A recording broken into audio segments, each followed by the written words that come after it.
C'est vendredi, un ouvrier demande à son boss, il dit « Hey boss, il dit, ma femme me dit de te dire que ça serait possible de finir plus bonne heure aujourd'hui pour aller magasiner. » Alors, qu'est-ce que t'en penses? Le boss, il dit, il n'y en a pas question, comme pas du tout, pas un vendredi après-midi. Fait que le gars, il dit, phew, j'ai bien pensé que tu étais pour me donner un coup de main sur celle-là. Alors, les valeurs, on parle principalement de 3 valeurs importantes, qui est les valeurs monétaires, le temps et côté humain. C'est une valeur aussi qui est une des plus grosses à regarder. Vous allez le voir sur le prochain tableau. Ici, je vous ai donné quelques informations que vous pouvez arrêter la vidéo puis lire les informations. Et à la fin du vidéo, je vais vous afficher le tableau numéro 2 avec tout ce qui touche les points de valeur. C'est pas 100% complet, c'est pas comme je mentionne ici, c'est pas une science précise, exacte, mais ça va vous aider énormément. Les gens qui vont prendre le temps de regarder toutes mes vidéos avant de signer pour un projet, ben ça peut aider tant qu'à moi facilement à 80% de la réussite de votre projet. Le tableau qu'on a ici, je vais vous le mettre à la fin du vidéo et vous allez pouvoir à ce moment-là voir plus clairement et passer à travers les points. Ce n'est pas une science précise, c'est pas une science exacte lorsqu'on vous donne des façons de procéder, d'essayer de vous aider dans les points importants d'un choix de décision de rénovation, mais au moins ça vous aide dans le processus de réflexion puis de recherche, etc.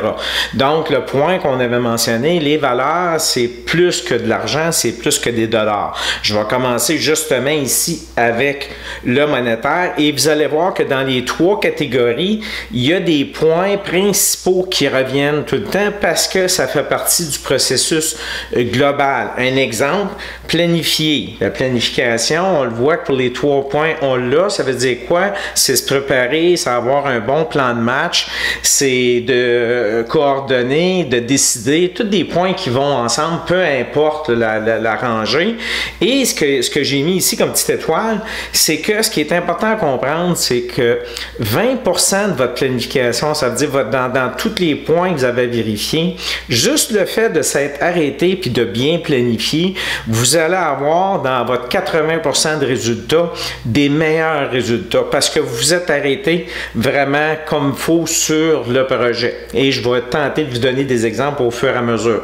Donc, on parle de planification, la longévité, est-ce que le produit ou vous, ou le nombre d'années que vous allez être dans la maison, donc on parle de longévité, de durée de vie, de différents points de vue, différents points dans le projet. Est-ce que vous voulez, allez-vous pour une maison que vous allez être encore là 5 ans, investir dans une rallonge de 160 000 $, un exemple, puis que vous ne serez même pas là pour en profiter quand la valeur dans 15 ans, 20 ans va commencer à augmenter. Donc, c'est ces points-là qui fait qu'il y a des interconnexions, puis c'est bon de se questionner.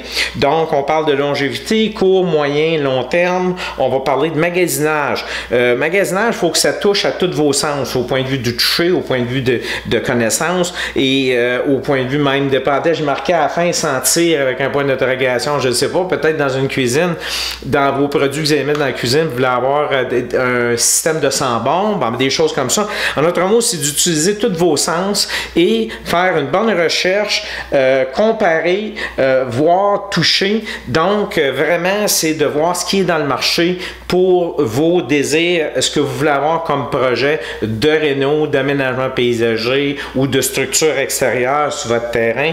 Durée de vie, on l'a mentionné tantôt pour la longévité. L'entretien, est-ce que oui, il y a de l'entretien à faire? Est-ce que non, il n'y a pas d'entretien à faire? Combien d'entretien à faire s'il y en a? Aussi, dans l'entretien, est-ce que ça va être un entretien difficile? Est-ce que ça va être un entretien facile? Donc, en d'autres mots, vous achetez des produits en bois traité. Bon, mais c'est sûr, il faut vous calculer que dans votre entretien, vous allez avoir de l'entretien à faire au moins environ à peu près toutes les années. Ou au pire des pires, aux 2 ans, mais moi je conseillerais de faire l'entretien puis de mettre vos produits à chaque année. Donc, ça va venir toucher l'entretien dans quelques points. Il va y avoir la question du prix, il va y avoir la question dans votre horaire, au point de vue de quand on va parler de l'horaire, puis parler de temps, bien, ça va vous prendre du temps. Ça va vous prendre d'acheter d'autres produits dans le futur. Donc, quand tous ces points-là sont regardés, puis vous savez qu'une terrasse en bois, ça va vous coûter tant au bout de 10 ans, combien de temps que ça va vous prendre d'entretien, vous arrêter de faire le travail, tout ça, c'est que ça va vous aider à décider peut-être d'opter pour un produit plus coûteux, mais qui va vous éviter de vous acheter des produits au cours des années, puis de passer du temps dans votre horaire, dans votre temps qui est si précieux, à faire d'entretien de votre terrasse ou d'autres structures extérieures ou intérieures, peu importe. Aussi, la question de faire un bon choix. Donc, c'est prendre des décisions éclairées, aller aussi opter pour la qualité. Je ne pousse jamais des clients à acheter des produits, ce qu'on pourrait dire cheap, bas de gamme, produits discontinués, des liquidations de produits qui font plus ou de petits stocks en magasin, puis ils n'en rachèteront pas.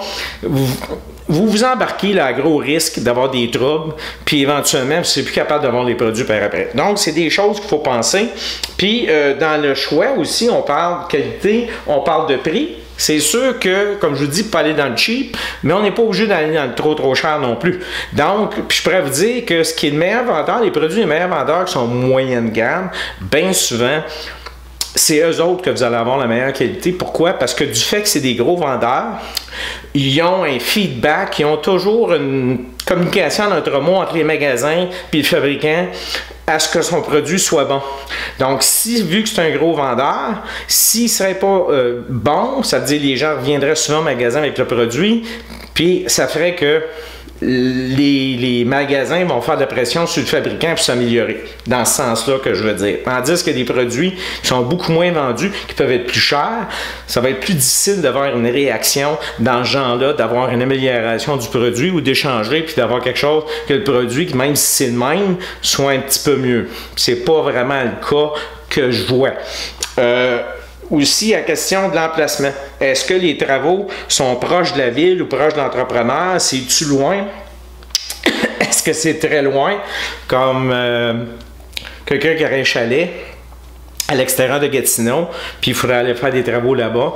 Fait qu'il y a la question, puis vous avez une maison en ville, fait qu'il y a la question de distance, il y a la question que l'emplacement peut avoir d'importance pour l'entrepreneur. Donc, c'est des choses qu'il faut vous calculer toujours sur votre liste de travaux si l'emplacement a de l'importance. Un point bien important qu'on voit dans les trois, ça aussi, parce que tous les premiers, on les revoit, la question d'horaire, votre temps. Donc, la disponibilité au point de vue, est-ce que les gens sont occupés, entrepreneurs, clients? Est-ce que aussi, on parle de très occupés? Donc, et il y a des périodes de l'année, je vais vous donner des exemples sur un autre tableau, un peu de quelques points. Je ne peux pas tout faire les points, on ne finirait plus. Je pourrais passer à faire des vidéos pendant 12 mois juste à parler de cette façon ici de préparer nos projets, mais je vais vous donner quelques exemples par après. Et justement, l'horaire, c'est un point important parce qu'un exemple, je vais vous revenir au point de vue de, mettons, les vacances de construction. Ben, c'est pas le bon temps de planifier des travaux dans cette période-là. Fait qu'on va en parler un petit peu. La capacité au point de vue du client, là, on parle monétaire ici. Capacité au point de vue du client pour l'investissement, soit qu'il va penser que sa maison, c'est vraiment un placement, puis il va mettre les efforts à mettre des beaux travaux, à donner plein de valeur à sa propriété. Il y a des façons aussi d'aller chercher de l'argent, hypothèque, il y a des prêts personnels, des marges de crédit. Marge de crédit, on peut en avoir ce qu'ils appellent les institutions, des marges à tout. Ça veut dire que l'hypothèque de votre maison est planifiée pour que vous puissiez avoir du crédit qui va être donné pour faire des travaux de réno ou d'aménagement paysager ou autre. Il y a la question de la confiance dans le système de financement que vous allez chercher aussi et la reconnaissance, en d'autres mots, des institutions reconnues et non pas aller dans du haut risque. Moi, je ne le conseille pas, mais il y en a que ça dépend des situations, c'est du cas par cas. Et la question aussi de reconnaissance, la crédibilité qui va pas mal ensemble ici. C'est sûr que si vous faites affaire avec une institution qui est très connue, je sais pas, Banque nationale, Caisse populaire, bon, et j'en nomme, il y en a énormément plus.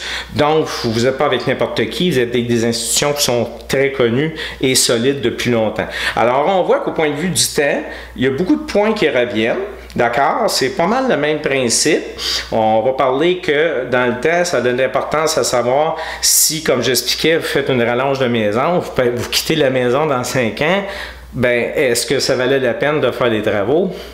Ça ne serait pas ma suggestion. Je suggérerais probablement pas aux clients de faire ça. Et là, on s'aperçoit que dans la liste, ce qui est le plus long, c'est le côté humain. Donc, on a les principes qui sont pas mal les mêmes, les points par point qui se ressemblent dans les 3 catégories, mais c'est quand on tombe sur le côté humain, on parle à un moment donné de plusieurs points. On parle d'aimer ce que vous allez faire comme projet, aimer l'entrepreneur avec qui vous allez travailler, aimer la situation. On joue beaucoup avec tous les sentiments, donc il y a une question soit envers les fournisseurs, l'entrepreneur, le client, il faut qu'il y ait du respect, de la politesse, il faut que l'entrepreneur autant que le client aussi ait de l'empathie. On parle de sécurité qui peut être autant de sécurité physique que mentale, parce que vous ne voulez pas vous retrouver dans les paquets de troubles puis que là, vous allez perdre la tête. Donc, il faut bien planifier ces choses au point de vue de ce côté-là aussi, que vous ne voulez pas perdre, perdre le contrôle de la situation.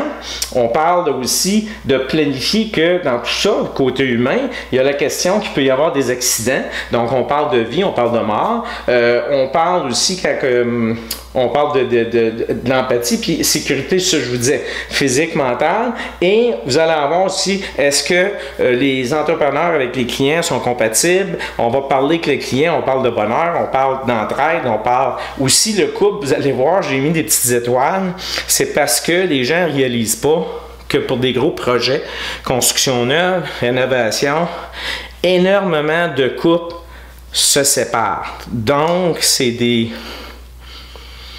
situations qui sont pas faciles pour les couples. Madame elle veut telle chose, monsieur veut telle autre chose. Bon, un veut payer plus, l'autre veut en mettre moins. Bon, ben, c'est tout ça, c'est compliqué, mais c'est tous ces points-là qui sont importants qu'on met que le couple, c'est fragile dans des projets d'envergure. Okay? Comme j'expliquais, rallonge de maison, finir un sol, construire une maison neuve, c'est des gros projets qui peuvent toucher beaucoup le côté humain entre deux personnes. On parle aussi de l'apparence. C'est sûr que si vous faites des projets de réno, ben c'est certain que vous allez vouloir que l'apparence soit à votre goût, que vous soyez heureux avec ce que vous avez comme look. Il faut que ça aille selon vos goûts. C'est pour ça que j'ai marqué ici que pour réussir, en d'autres mots, dans les 3 points, pour réussir, il faut répondre à vos besoins. Moi, je vise toujours le 100%. Ça veut dire qu'à ce moment-là, moi, la réussite, on l'a quand que le client peut me dire, Monsieur Tassé, c'est 100%, je suis très satisfait de A à Z de ce qui a été fait. C'est notre but, c'est ce qu'on vise. C'est pas toujours facile, même c'est très difficile. On est dans un domaine, comme vous voyez, qui a beaucoup d'impondérables. On parle de produits, on parle de différentes main-d'œuvre, on travaille avec beaucoup de personnel pour votre maison, à travailler chez vous. Donc, non, c'est pas facile. C'est pour ça qu'il faut faire un bon choix d'entrepreneur qui est habitué à travailler dans le domaine et qui est bien aligné aussi dans la systématique de ce que ça prend pour bien réussir dans les projets. Donc, je vous ai laissé quelques points aussi que j'aurais peut-être pas eu la chance de tomber dessus. Ici, ce qui est important, je n'ai déjà parlé sur une autre de mes capsules, c'est que toute lecture que vous allez faire sur le domaine au point de vue de comment fonctionner pour le processus de décision d'achat, tout ça, dans les étapes 1, 2, 3, le prix n'est pas le numéro 1. allez-y avec, numéro un, allez-y avec du service. Ça veut dire que vous avez une bonne communication avec l'entrepreneur, vous avez des bonnes réponses à vos questions et tout ça. Ça, c'est important. Ensuite, les qualités des produits. Vous ne voulez pas de trouble une fois que les travaux vont être faits. C'est que si vous ne voulez pas de trouble, allons-y avec des produits de qualité. Des fois, là, dans un produit, un exemple de 100 $, ben, un 25 ou un 30 $ de plus pour faire la différence entre du trouble puis pas de trouble. Donc, c'est là que l'entrepreneur est là pour vous conseiller et vous dire non, ce produit-là, je ne vous le suggère pas, je vous suggère d'aller un petit peu plus haut en fait de qualité, puis on n'aura pas de problème mutuellement. Parce qu'un bon entrepreneur, comme je suis, on ne veut pas de trouble. On ne veut pas que les gens nous rappellent pour nous dire qu'il y a des problèmes avec les produits, parce que sinon, on perd tout du temps, on perd de l'énergie, on perd beaucoup, alors que des fois, juste un petit changement dans les produits, ou aussi dans l'ajout de différentes choses dans le projet qui aiderait à ce que le final soit parfait, c'est ce qu'on vise. Alors, je vous invite à regarder le prochain tableau. D'ailleurs, puis le tableau ici, je vais vous le laisser à la fin pour que vous puissiez lire point par point. Je vous donne ici que quelques points seulement pour vous donner des exemples, parce qu'il y en a, comme je vous expliquais sur l'autre tableau, on pourrait passer plusieurs mois à parler du domaine puis du fonctionnement. C'est de là l'importance d'avoir un entrepreneur qui a l'expérience, qui a plusieurs projets dans son portfolio et que pour lui, ça devient un automatisme de penser à plusieurs questionnements qui vont dans vos projets. Ici, je donne l'exemple de deux types de projets qui se ressemblent beaucoup au point de vue du nombre d'investissements de temps, au point de vue monétaire, au point de vue humain, ce que ça demande. Ça se ressemble beaucoup. C'est à peu près les mêmes délais. Ça joue à peu près dans des budgets semblables. Puis les valeurs ou les choses qui vont nous toucher beaucoup se ressemblent. Donc, si on regarde, mettons, au point de vue monétaire, bon, mais une salle de bain ou une cuisine peut jouer selon le projet, puis ça peut même être plus que ça. On parle à peu près entre 20 000 à 40 000 $. Donc, ici, dans certains cas, il y a des gens qui vont renouveler leur hypothèque, qui vont peut-être payer la cuisine, puis peut-être même faire les deux projets ensemble et renouveler l'hypothèque, puis mettre les projets sur 15, 20, 25 ans. Inclure aussi les appareils ménagers et meubles du projet, les mettre dans le même financement et ça va être en autre mot, un tout inclus. Donc, une façon de financer et on englobe le projet au complet. Quand on parle de temps, on voit qu'ici, ça peut prendre, mettons un exemple pour ces deux types de projets-là, du début, au point de vue de l'accueil, puis de commencer à travailler sur votre projet, tout ça, ça peut aller de 1 mois et demi à 3 mois de A à Z. C'est plus ou moins, c'est du cas par cas tout le temps.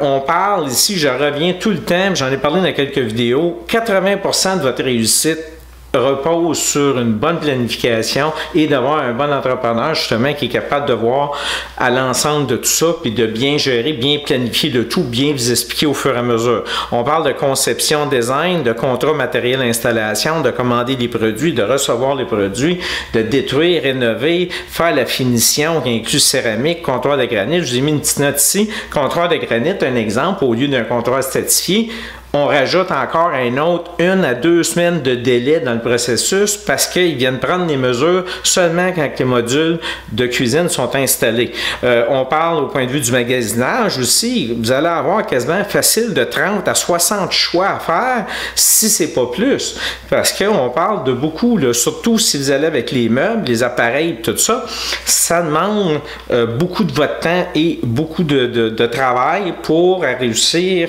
le projet. Moi, j'anticipe, en tout cas, je veux dire, je conseille aux gens de faire affaire le plus possible local, comme ça nous aide beaucoup justement au point de vue du temps, si jamais il y a des erreurs qui arrivent, des défauts de produits ou autres, Côté humain, ben écoutez, c'est sûr que c'est pas facile parce qu'il y a beaucoup de choix.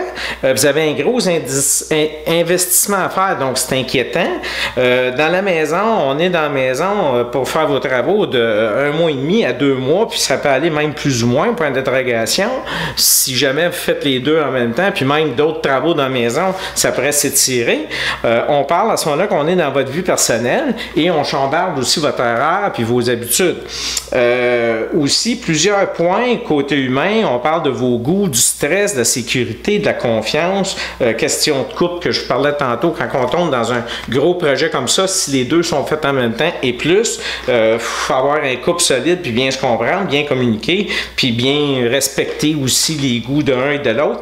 Améliorer, on parle de faire des bons choix, le respect à travers tout ça, question aussi d'avoir du plaisir puis du bonheur à faire un beau projet, parce que c'est des beaux projets. Il faut penser que oui, il y a du stress, d'inquiétude, mais il y a beaucoup de plaisir parce qu'on est en train de faire une belle réno, puis quand on va partir de chez vous, ça va être exactement ce que vous vouliez. Donc, il y a du plaisir, du bonheur là-dedans. Donc, c'est pas juste négatif, il y a beaucoup de positif, sinon vous ne le feriez pas. Donc, et on parle aussi de conformité et plus, puis être bien informé. Puis, je vous ai marqué ici, je ne le marquerai pas assez souvent ou le spécifier assez souvent, faire un bon choix d'entrepreneur, c'est la clé du succès. Si un entrepreneur est habitué, puis il y a une longue liste de clients 100% satisfaits, à ce moment-là, vous n'avez pas besoin de casser la tête à savoir si ça va être difficile pour vous de vous satisfaire. Non, parce qu'on est déjà dans le processus, on sait comment ça fonctionne. Ici, je vous ai donné seulement 2 exemples. Je peux vous en donner quelques autres. Un exemple, si vous faites une terrasse dans votre cour en bois, bon, mais il faut calculer que dans le temps, vous allez avoir de l'entretien à faire probablement toutes les années. Il faut calculer que cet entretien-là, ça vous prend du temps aussi et ça va vous prendre de l'investissement parce que, c'est un exemple, vous avez du cèdre, puis vous voulez mettre du Seconds, mais du Seconds, c'est pas 20$ le gallon, là. Ça peut être 80, 90, 100$ le gallon, puis ça se peut que vous ayez besoin d'une coupe de gallons. Donc, voyez-vous, c'est ça qu'il faut calculer. Si tu dis que pendant 10 ans, vous avez de l'entretien à faire, puis vous faites tout votre calcul des frais, vous allez peut-être dire, peut-être mieux de poser de l'aluminium, des planches d'aluminium sur ma terrasse avec des rampes d'aluminium, tout ça pour pas avoir d'entretien. Plus coûteux, mais si on regarde à long terme ou à moyen terme, vous êtes dans votre argent. Donc, c'est important parce que, ce que j'explique souvent aussi sur mes capsules, une maison, c'est pas une dépense, c'est un investissement. Donc, si vous mettez un produit que oui, il a coûté un peu plus, mais il dure longtemps, vous venez de donner de la valeur à votre maison. Puis dans 8 ans, quand vous venez vendre la maison, c'est pareil presque comme quand vous l'avez installé, le produit. Donc, c'est un plus pour vous en tant que propriétaire, en tant qu'investisseur. Au point de vue aussi de construction en hiver, construire une maison neuve, rallonge, moi, je ne suggère pas. C'est un temps qu'on ne sait jamais c'est quoi qui va arriver. Tu viens pour mettre des calfeutrants, les tubes sont gelés, etc. Tout ça, on le sait que les contracteurs le font l'hiver, tout ça, je ne vous dis pas que c'est l'enfer, mais si j'ai une suggestion à faire, faites-le, les travaux, à partir des températures qui sont au-dessus de 0. C'est un conseil que je vous donne. Un exemple, les chauffe-eau. Vous achetez un chauffe-eau, c'est écrit 8 ans dessus, puis il est garanti 8 ans. Il faut faire attention avec vos assurances, parce que vous savez que si vous vous rendez à 12 ans, un exemple, c'est écrit 8 ans, puis il était garanti pour 8 ans, ça se peut que vos assurances ne couvrent pas vos dommages qui ont été causés par le chauffe-eau qui aurait percé ou qui aurait lâché. Donc, ça aussi, ça fait partie de tous les questionnements quand on achète un produit. Bien, c'est quoi la durée de vie? Il n'y a pas juste le coût, en notre mot, il y a d'autres questions à se poser, autres que juste faire l'achat du produit. Un exemple, vous achetez un cabanon, vous voulez de l'électricité dedans, lumière, interrupteur, des prises électriques. Pourquoi ne pas penser puis se préparer tout de suite d'avance à dire, bien, il va peut-être y avoir une piscine, donc on va peut-être avoir des moteurs à l'extérieur à mettre. On est tous bien, tant qu'à payer l'électricien pour avoir une tranchée qui sera au cabanon, de calculer, d'avoir le bon filage, puis d'avoir la bonne installation prête à recevoir une pompe de piscine, un filtreur, un chauffe-eau.